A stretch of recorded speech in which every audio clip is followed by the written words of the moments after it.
আসসালামু আলাইকুম। ইকরা নুরানি তালিমুল বোর্ডের পক্ষ থেকে দ্বিতীয়বারের মতো আজ জোর বসানো হয়েছে।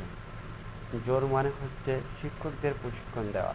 এই শিক্ষকরা কীভাবে বাচ্চাদেরকে লেখাপড়া শেখাবে সে বিষয়ে প্রশিক্ষণ দেয়। আমরা সবাই আসছি লালমিনহাটের সকল শিক্ষক জামতলা মসজিদ আজিতমারিতে।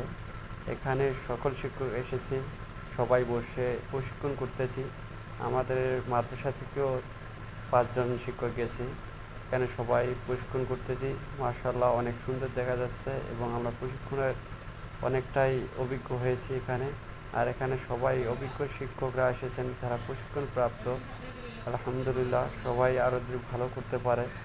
এখন আমরা বসেছি, খাবার দিবে, আমাদের খাবার রেডি হয়েছে, আমরা এই জন্য বসে খাবার জন্য অপেক্ষা করতেছি। এখন আমাদের মাঝে খাবার নিয়ে আসবে, প্লেট দেওয়া শুরু করছে।